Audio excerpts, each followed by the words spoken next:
Hoy hablaremos de Publio Ovidio Nasón y de Heroidas, la obra que éste dedicó a las mujeres del ciclo heroico, representadas en la Ilíada y la Odisea principalmente. Ovidio fue un profundo conocedor del alma femenina, como lo demuestra su propia obra. Efectivamente, este poeta romano, que vivió a caballo entre el periodo de la República y el Imperio, se adentró como ninguno en el corazón del amar y sus variadas formas de expresarlo a través del tiempo y de las circunstancias. El arte de amar, Amores y Heroidas son sólo algunos de los títulos que le han hecho ostentar, junto a otros importantes representantes de la cadena áurea, o sea, entre pensadores de la filosofía hermética, el laureado título de maestro de amor. De hecho, es él mismo quien dice haber sido elegido por la propia Venus como confidente de Eros, razón por la cual espera ser reconocido como Tifis y autodemonte del amor, es decir, como guía y conductor de la pasión amorosa. Esa poderosa energía provocada por la atracción magnética que se despierta entre una pareja y que podríamos identificar con la fuerza del imán. Heroidas, el libro que nos ocupa, es una obra compuesta por la reunión de 21 epístolas, 18 de ellas escritas por mujeres a sus amantes o esposos, y las otras 3 de hombres que responden a 3 de estas féminas. Son cartas trazadas por personajes que vivieron durante el ciclo heroico. Es el caso de la que escribe Penélope a Ulises, Helena a Paris, la reina Dido a Eneas, Ariadna a Teseo, etc. A través de estas misivas, como vemos en su mayoría cartas de féminas, Ovidio nos ofrece la posibilidad de colocarnos en el lado más humano de la historia y observar cómo la fuerza pasional del amor lo constituye todo. Es obvio que Heroidas no pertenece al género de la literatura amorosa, sentimental o romántica, sino a la de los arquetipos del amor. Esa fuerza arrebatadora a la que los mismos dioses olímpicos y los más sabios filósofos y poetas rindieron culto, definiéndolo, en palabras de Dante, como la fuerza que mueve el sol y las demás estrellas.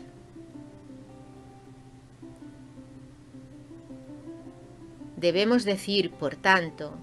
que lo expuesto en las cartas de estas heroínas forma parte del relato de nuestra identidad cultural, por lo que de ningún modo podemos pensar que son historias de un pasado que el tiempo ya mató, pues éste ni siquiera las modificó, siendo evidente que se trata de las mismas pasiones, los mismos celos, anhelos, venganzas, traiciones que tan propias le son al ser humano. Vale decir, pues, que Heroidas tiene la facultad de humanizar el mito, pero sin rebajarlo, sino que lo convierte en una lección fundamental para aquellos que son capaces de captar su simbolismo y trascender la forma literaria hasta alcanzar la esencia de la enseñanza mitológica, siempre trascendente, advirtiendo entonces que todo ello nos está hablando constantemente de nuestra propia naturaleza humana y divina. O dicho de otro modo, el contenido de estas misivas cobra un sentido real si se conoce el lenguaje simbólico, platónico y hermético, porque entonces pueden ser consideradas como la expresión simbólica de un arcano cuya dimensión es iniciática,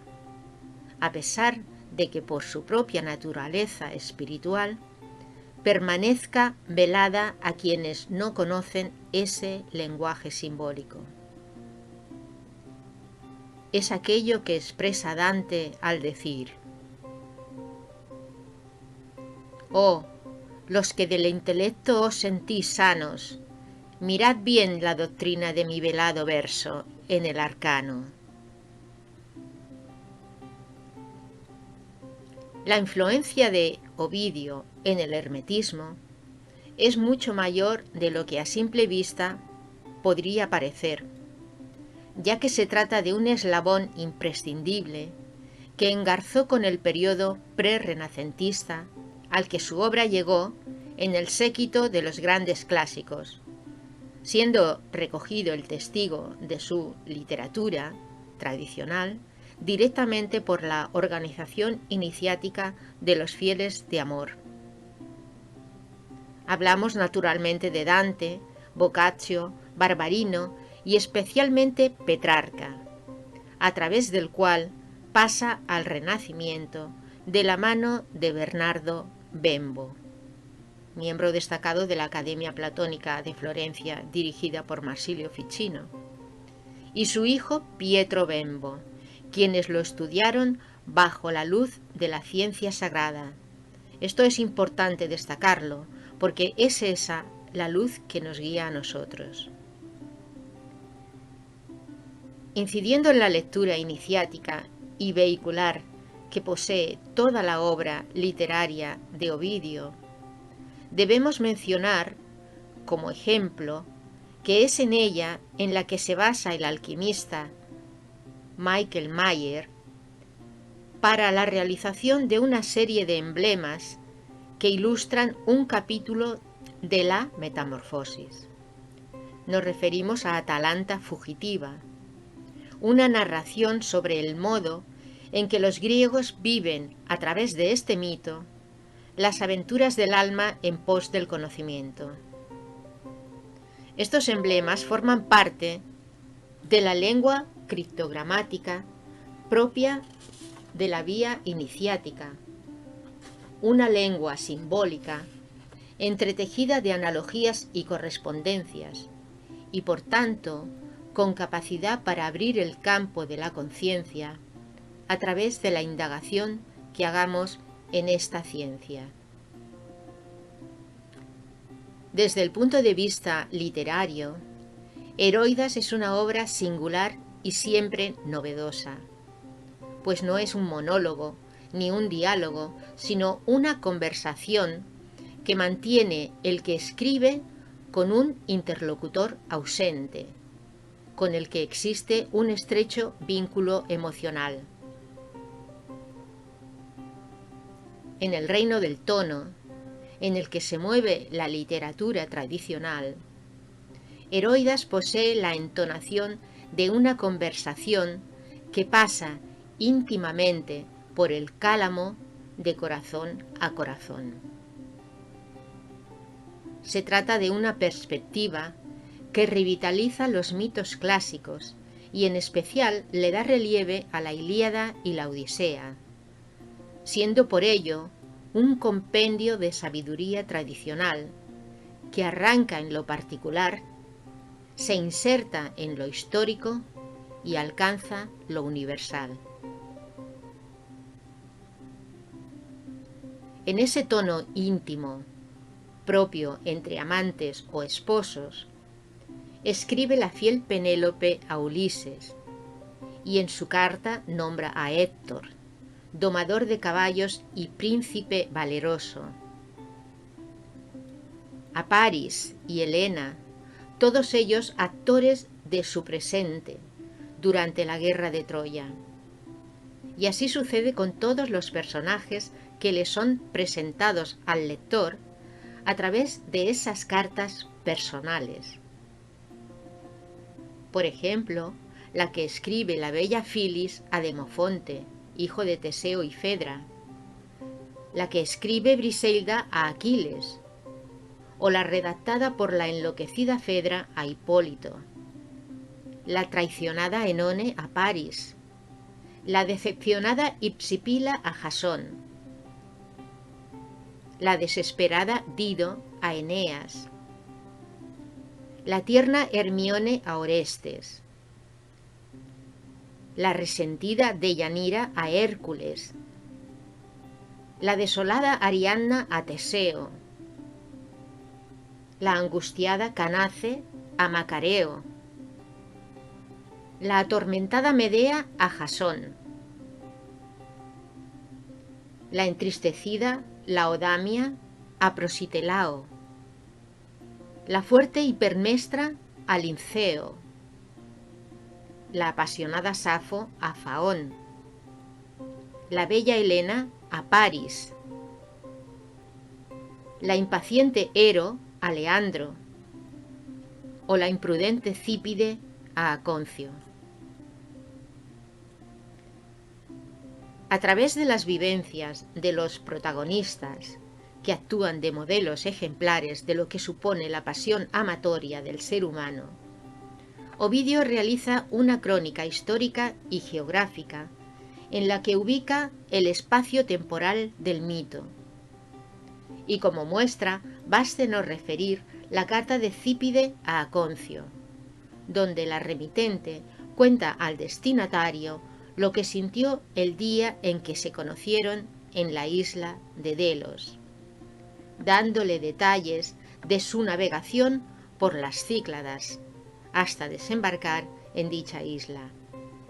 donde su madre la engalanó para asistir a las ceremonias rituales en el santuario de Diana. La joven Cípide incluye en su misiva la descripción del ambiente que se respiraba paseando entre los distintos templos que en la isla había, todos ellos envueltos en un aire impregnado de incienso. Efectivamente, Ovidio fue contemporáneo al esplendor que Delos poseyó en esa época, en tanto que centro espiritual de Occidente, por lo que su relato no puede sino aportarnos preciosas referencias y vívidos escenarios. Igual sucede cuando los distintos protagonistas narran en sus epístolas cuestiones relativas al ciclo mítico de Teseo, las circunstancias de la guerra de Troya o la conquista del Vellocino de Oro, tres periodos representativos de los mitos fundadores relatados por Homero, tanto en la Odisea como en la Ilíada, o por Sófocles, Eurípides, Virgilio en la Eneida o en las Geórgicas, o por Catulo, Séneca, Apolonio de Rodas, Horacio, Esquilo, entre otros. Es evidente, decíamos,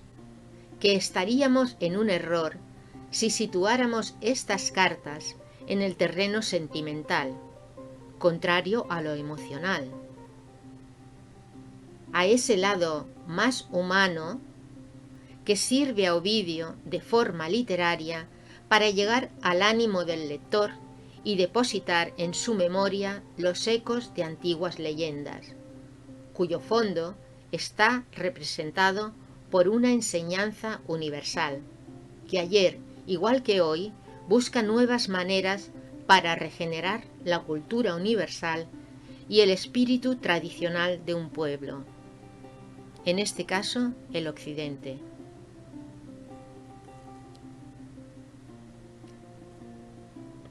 La tradición se transmite de manera horizontal, leemos en el programa Agartha, y ha fecundado distintas civilizaciones e individualidades, pero esto ha sido posible merced a la permanente reactualización vertical de la tradición universal,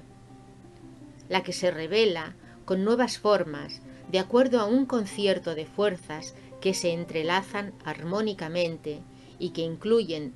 en su orquestación las circunstancias personales de aquel o aquellos que la encarnan y la transmiten, regenerando así la tradición primigenia,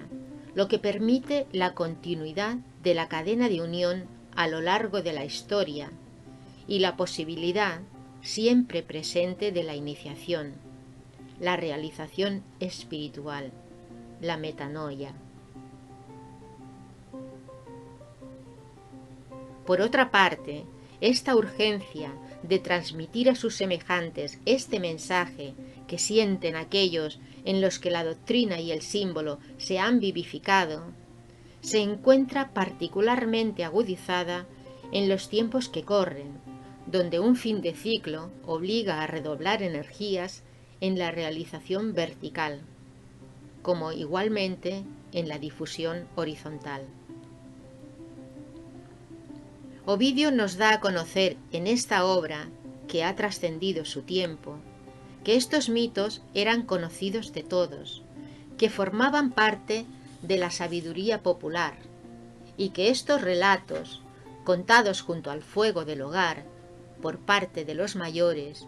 constituyó parte de la formación iniciática de los jóvenes, siendo esta una manera tradicional de transmitir enseñanzas que pudieran operar en ellos una auténtica teurgia del alma.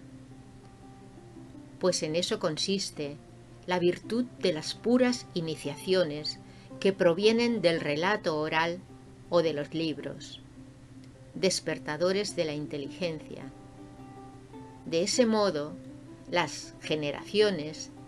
tienden a seguir un camino que busca afianzarse en una tradición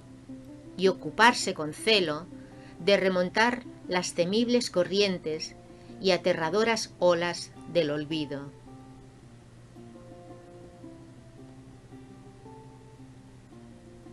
Ovidio intima con todos nosotros a través de mostrarnos, especialmente, el corazón y las cuitas de aquellas que padecen las consecuencias de una guerra desde su posición de mujeres enamoradas, las cuales quedan solas y a la espera de que sus compañeros no pierdan la vida en aquellas contiendas. Y así, por medio de estas sinceras reacciones humanas, las cartas conectan con nuestra comprensión del mito, lo cual nos permite entender que finalmente nos está hablando de nosotros mismos, ya que las reacciones de estas heroínas y sus circunstancias de vida no son la creación argumental de un novelista, sino las reacciones arquetípicas de la naturaleza femenina, manifestadas en un tiempo mítico y por lo tanto atemporal.